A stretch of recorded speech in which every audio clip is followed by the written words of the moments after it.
독도 입도지원센터 설립이 명확한 이유 없이 무산됐습니다. 우리 땅 독도를 지키겠다는 정부의 의지가 있는지도 의문인데요. 독도학회 회장이시죠. 신용화 서울대 명예교수 모시고 이야기 나눠보겠습니다. 교수님 안녕하십니까? 안녕하세요. 네, 제가 대학교 1학년 때 교수님 수업을 들었는데 그러셨어요. 예. 뭐 전혀 달라진 게 없습니다. 반갑습니다. 요즘도 뭐랄까 외로운 강의를 열심히 다니시는 것 같습니다. 네, 독도를 지키기 위한 강의. 네. 최근에 독도 입도 지원센터 설립 무산 문제로 좀 시끄러웠다가 네. 다시 또 언론의 관심에서 살짝 좀 멀어지는 듯한 분위기인데 네. 좀 애가 타시죠? 원래 이 1년에 네. 독도 방문객 관광객이 20만 명에서 30만 명 사이에 달하고 있습니다. 네. 그런데 2, 3만 명만 다니는 관광지도 다 방문객의 지원 보호시설이 되어 있어요. 그렇죠. 우리나라는 그런 거에 아주 잘 되어 있습니다. 네. 독도는 해상 기후가 급변하는 지역임에도 불구하고 2, 30만 명의 방문객에 대한 네. 안전보호시설이 전혀 없습니다. 네. 그래서 해양수산부가 주축이 돼가지고 네. 저반시설 부근에 약 180평 정도의 작은 건물을 짓고 네. 그 안에다가 발전시설 또 짠물을 먹을 수 있는 담수화 만드는 시설. 네. 담수화 시설을 만들고 네. 의약품도 약간 비축을 하고 네. 긴급시급 식량도 비축을 하는 네. 피난시설, 안전시설을 만들려고 한 것인데 네. 이것은 필수의 시설입니다. 네. 국가가 의무적으로 해야 할 시설인데도 불구하고 외교부 장관이 중심이 돼가지고 이를 무산시켜 버렸어요. 네. 이것은 일종의 월권이고 정책적인 잘못이기 때문에 네. 이것은 우리 정부와 국회가 온 국민과 함께 재고해야 할 네. 아주 긴급한 사항이라고 말씀드릴 수 있습니다. 그리고 논란 때문에 사실은 정의원 총리가 결국은 국회에서 혼선을 빚은 거에 대해서 죄송스럽게 생각한다. 이런 얘기도 한 적이 있는데요. 네네. 저희가 그 관련 영상을 좀 준비해 놓은 게 있습니다. 한번 네, 보시고 네. 말씀 나눠보시죠. 네. 네. 독도 입도지원센터와 관련해서 다소 그 혼선을 일으킨 것처럼 비친 데 대해서 관리하는 총리의 입장에서 죄송하다는 말씀을 드립니다. 안전이나 미관이나 이런 면에서 깨끗하게 보존하는 것이 가장 바람직한 방법이다. 네. 일단 죄송스럽게 생각한다면서도 가장 안전이나 깨끗하게 관리하는 것이 최선의 방법이다. 이렇게 얘기를 한 걸 보면 안전시설이 들어갔다고 해서 네. 깨끗하게 보존 못하는 건 전혀 아닙니다. 네. 왜냐하면 여기서도 안전을 총리께서도 강조하셨잖아요. 네. 안전시설을 백지화하고 안전을 강조하시는 것은 모순이고 네. 그 다음에 깨끗하게 관리한다고 하는 것은 과연 안전시설이 조그맣게 하나 들어간다고 해서 네. 독도가 오염되거나 환경이 깨끗해지지 않는 것이 아니라 네. 오히려 주변에 있는 모든 것들을 글로 모아서 네. 더 깨끗하게 관리할 수도 있습니다. 네. 또 이 자연 환경에는 약간의 인공적인 것이 첨가돼서 자연과 인간이 조화될 때 네. 오히려 더 아름답고 환경이 좋아집니다. 우리 한국화나 동양화를 보십시오. 네. 아름다운 산천 또는 심산유곡을 그리고 반드시 거기에는 집을 한 채 그리거나 그렇죠. 선비들이 네. 찾아가서 방문하는 걸 그립니다. 네. 이것은 자연만 그대로 보존하는 것이 아니라 네. 자연과 인간과의 관계에서 아름다움이 만들어지는 것이기 때문에 네. 장관 말씀은 이제 정말 지금 총리. 이 네. 백지화 시킨 거에 대한 그 설명을 드리는 것이지 네. 뭐 네. 별로 무게를 별로 그 내용을 따질 것은 아니라고 생각합니다. 그런데 지금 저렇게 이제 2008년이죠. 2008년에 저 시설을 네. 건설하기로 전 정부가 네. 서로 저 회의를 해가지고 결정을 한 건데 네. 그거를 이제 다시 뒤집었단 말이에요. 네. 그건 이제 외교부가 그렇게 한 네, 걸로 네. 알려져 있는데 네. 왜 외교부는 그랬을까요? 외교부는 한동안 상당히 일본 눈치를 보는 조용한 외교라는 걸 하다가 네, 그게 성과가 없이 일본이 오히려 더 자꾸 강경해지면서 네, 일본 국정교과서 네, 또는 일본의 거민정 교과서 안에 초, 중, 고등학교까지 다 독도가 일본 영토인데 한국이 불법 점령하고 있다고 하는 네, 거짓 잘못된 주장을 넣어서 가르치게 했어요. 네, 이게 조용한 외교의 실패를 반성을 해서 네, 그 2008년도에는 외교부까지 다 합의를 해서 이 계획을 정밀하게 세워서 네, 해양수산부가 주체가 돼서 그걸 추진을 했습니다. 네, 이번에 이걸 반대한 것은 네, 한일 어업협정 때 중간 수역을 설치하는데 중심 인물이 되었던 분이 외교부 장관으로 가셔서 네, 이제 외교부 장관이 바뀌었기 때문에 생긴 현상입니다. 네. 그러니까 현 윤병세 장관. 지금 장관께서 과거에 신한일 어업협정 때 한번 잘못을 저지른 적이 있는데 이것이 그거를 다시 또 조금 더 설명을 한번 해주시죠. 어떤 아니, 잘못이었는지. 그것은 이제 독도를 독도가 울릉도의 속도, 네, 즉 울릉도가 독도의 어머니 섬 모도인데, 네, 그래서 이 같은 수역 안에 이게 들어가야 될 터인데 그렇죠. 이걸 분리시켜 버렸어요.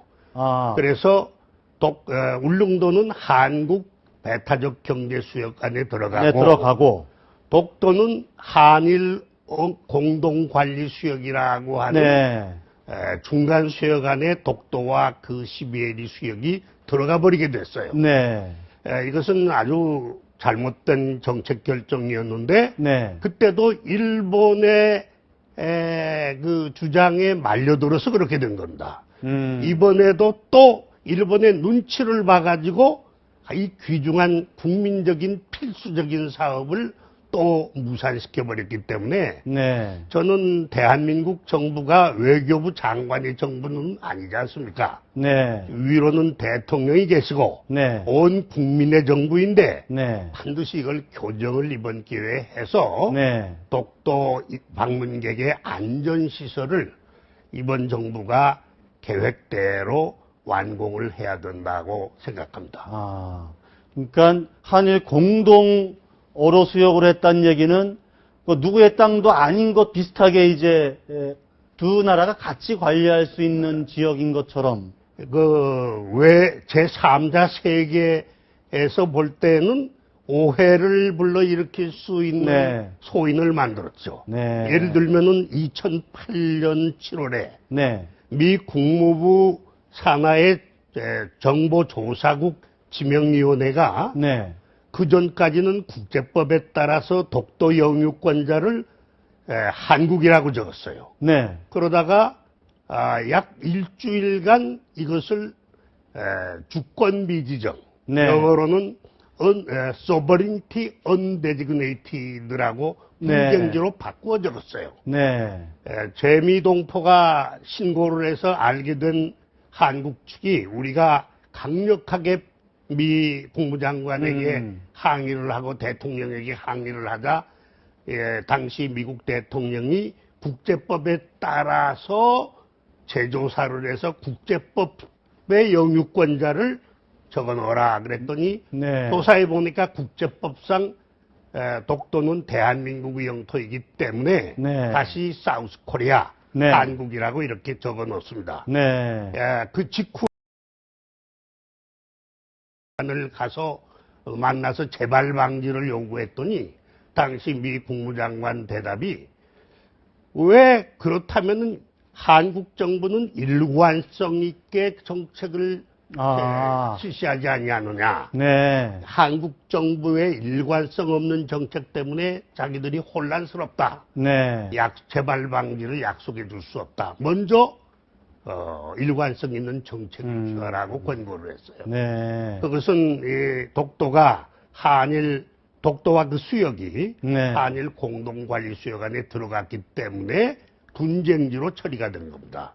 그래서 분쟁지로 기록이 될 뻔했다가 됐다가 일주일 만에 다시 영유권자가 한국으로 원래 원상태로 교정이 된 겁니다. 그래서 이게 분쟁지를 만드는 것은 외교부의 일부 관리, 대부분의 관리는 그렇지 않는데 네. 외교부의 일부 관리들이 독도에 대해서 명료한 주권 행사를 자꾸 머뭇거리면서 안 하기 때문에 그래서 생기는 것이지 여기다가 방문객이나 관광객 시설 투자를 한다거나 네. 안전시설을 붙인다고 해서 분쟁지화하는 데 도움이 되는 게 전혀 아니에요. 오히려 이건 명료하게 주권 행사를 하는 것이기 때문에 네.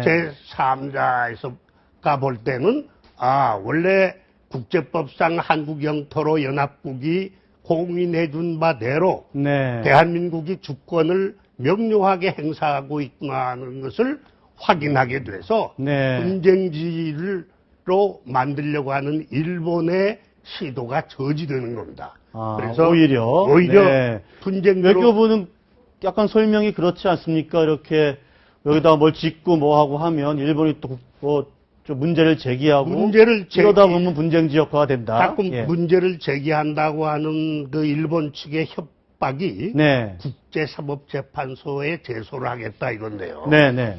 국제사법재판소에 제소를 일본은 할 능력도 권리도 아무것도 없습니다. 네. 왜냐하면 지금 국제사회의 조직 체계는 국가가 최고 단위이기 때문에 네. 유엔도 독립 국가들의 회의체이고 네. 국제사법재판소도 유엔의 기관이에요. 네. 따라서 국제사법재판소가 판결을 하려면은 우선 그 국제사법재판소의 관할권 하에 들어가겠다고 그 관할권 안에 들어가는 동의를 한 나라만 관할할 수가 있어요. 그런데 미국이나 대한민국은 네. 다행히도 그걸 들어가지 않고 거절을 했고 일본만 들어가 있어요. 지금. 네. 이 세계에 어떤 나라는 들어가고 어떤 나라는 안 들어가 있어요. 따라서 일본이 제소를 해도 대한민국 정부가 거기에 동의를 사전에 안 해주면 네. 제소를 할 수도 없고 네. 안건이 성립되지도 않습니다. 아. 분쟁자가 될 될 수가 수가 없어요. 없다. 네. 전혀 될 수가 없어요. 아. 따라서 이 일본이 국제사법재판소에 가겠다고 하는 것은 국민들이 그걸 잘 모르니까 공연히 협박을 하는 것이고 네. 사실은 일본은 전혀 이걸 분쟁지화할 능력도 권리도 없습니다. 아, 그렇군요. 대한민국이 그 국제사법재판소에 가지 않겠다고 하는 입장과 이 일본의 제의를 거절을 하면 그걸로 끝나버리는 거예요.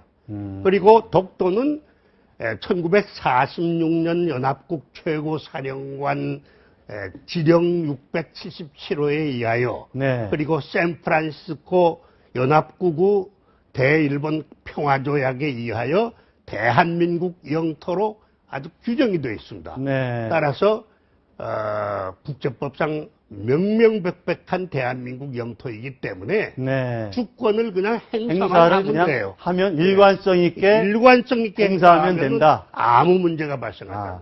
이주영 장관이 제가 조금 방송 전에 직전에 들어온 뉴스를 제가 소개해 드리면 오늘 농해수위 전체위에 출석을 해서 네.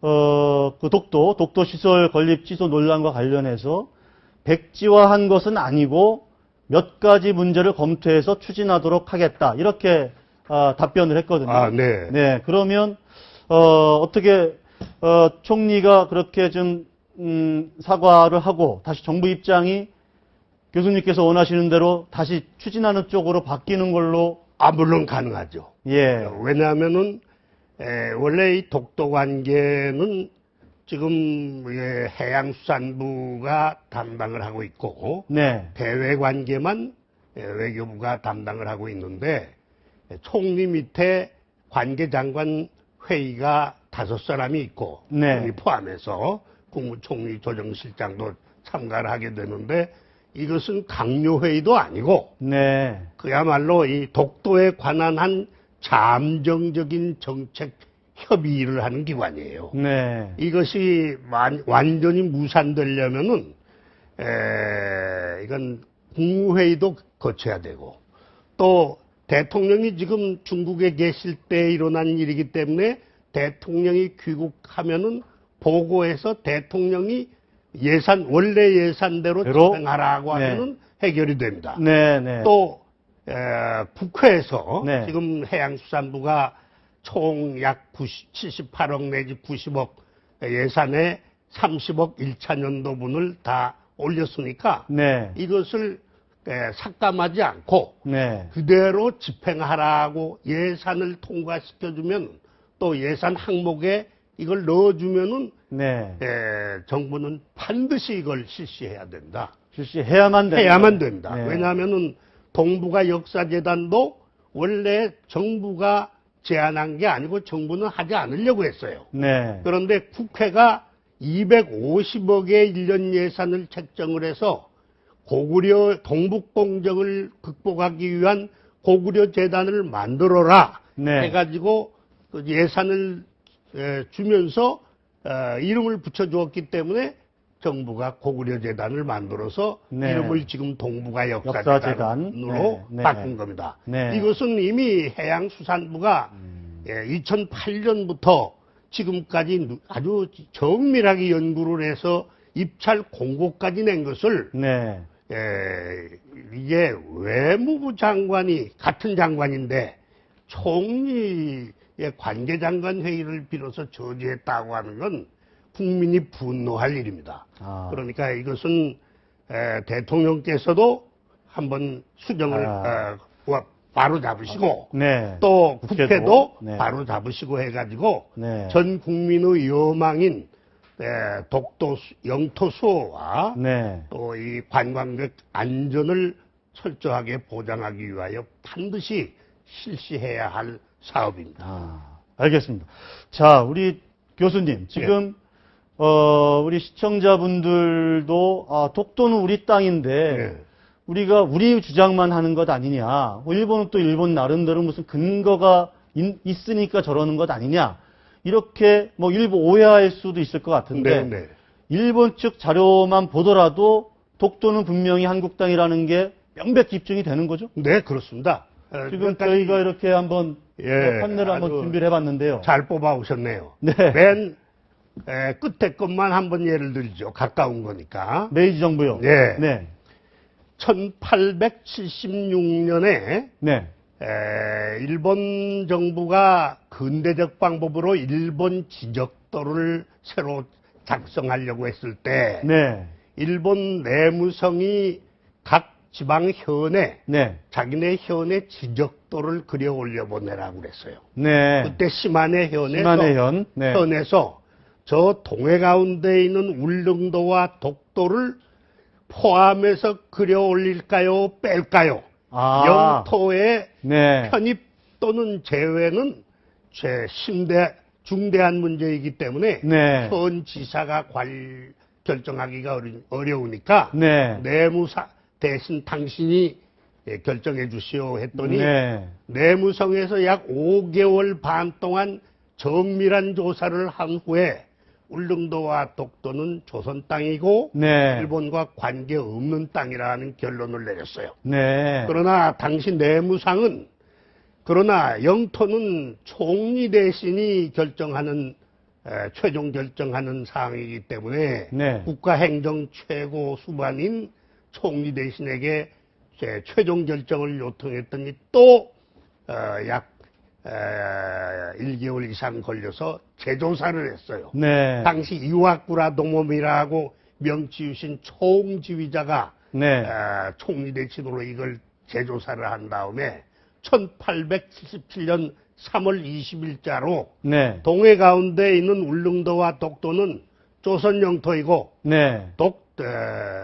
일본과 관계없는 땅이니 일본 공무원들에게 모두 심득해하라. 마음에 익히도록 네. 하라고 네, 네. 하는 지령을 내려보내서 다 뺐어요. 네. 그러니까 독도는 역사적으로나 국제법상으로나 명명백백한 대한민국 영토입니다. 네. 만일에 이걸 숫자로 표시해서 100으로 표시하면 네. 대한민국은 독도의 영유권 100을 모두 갖고 있는데 네. 일본은 영유권은 제로, 0이지만 네. 그러나 독도에 대한 욕심은 아주 강하게 많이 가지고 있어요. 알겠습니다. 아주 독도에 대한 역사 그리고 독도 입도지원센터 건립에 을 해야 되는 타당성 네. 아주 말씀 잘 들었습니다. 오늘 말씀 감사합니다. 감사합니다.